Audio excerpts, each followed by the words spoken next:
Hi, everyone. Welcome to your Friday 5 minutes of all things related to literacy, dyslexia, and how to best help your child become a successful reader and writer. We love talking with our parents, so if you want to talk more with one of us, look in the comments below for a specific link. We're your hosts. I'm Jen from the Multisensory Reading Center. And I'm Mindy from Building Pathways. And I'm Lindsay from the Reading Clinic. So for today's topic, we're going right to the foundation of how we work with our students. We're going to talk about structured literacy, what it is, and how it can help your child. So Lindsay's going to get us started. Okay, so the International Dyslexia Association, known as the IDA, defines structured literacy as the most effective approach for students who have difficulty with reading or spelling. This approach is often referred to as Orton Gillingham, or the gold standard for literacy instruction. This approach stands in direct contrast with many popular methods that are commonly used in schools today. This term, structured literacy, refers to both the content and the methods used in instruction. Structured literacy can help all students improve their literacy skills, but it is critical for students with any reading or spelling difficulty. And now Mindy's going to dig in a little bit more about that content. Great. Thanks, Lindsay. And the reason why the content is different than most language or English therapy at school is because most reading disorders and dyslexia originate with a language processing weakness. So the content of that instruction is to focus on the analysis and production of language at all levels. This is why structured literacy includes these components: phonemic awareness, understanding that a phoneme is the smallest unit of speech sound. And if that sound is changed, it will create a different word. For example, mist, mast, must, and most.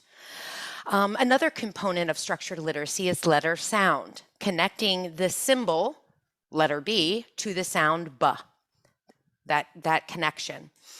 The component of print, pattern of print, understanding that, for example, CK is a short vowel marker or a neighborhood pattern. It comes before the short vowel at the end of a one-syllable English-speaking word. Morphology is another content piece in a structured literacy lesson.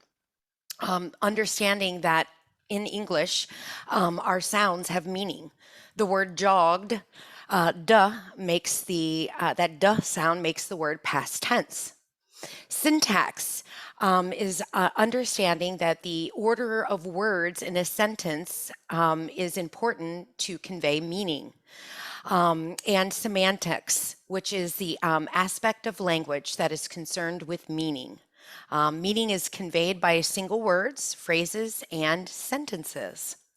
And those are the components of a structured literacy. All right, thanks, Mindy. So the methods, how we teach our students, are as equally as important as the content. So there's 4 main methods that are employed in structured literacy. First, instruction is explicit. We are not just setting the children off to discover things on their own.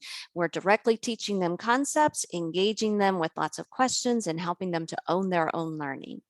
Next, it's systematic and cumulative. Basically, this just means there's a process for each type of content that we're teaching. We keep it the same as much as possible so that the brain gets into a routine of how to learn these concepts.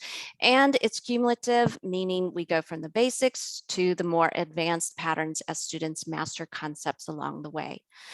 Next is multisensory, and this just means that we're trying to employ as many senses as possible to help build the strongest links. So we use visual, auditory, kinesthetic, and tactile procedures in order to help students learn the different content areas Mindy talked about. Finally, and I think probably the most important differentiation between regular curriculums or lessons and structured literacy is it's diagnostic and prescriptive. And Basically, what this means is we're not pushing your child through a cookie cutter curriculum. We're using their unique learner profile. We're using data from what we do with them and from progress checks in order to make sure that we're tailoring each lesson specifically for them. So that's structured literacy in a nutshell. As we said, we'd love to talk to parents. So if you want to talk about your specific concerns, link to the comments below for a specific link to schedule a free consultation with one of us. Our passion is to use the science of reading to help your child develop the skills needed to become a lifelong reader and speller. Thanks so much. See you next week.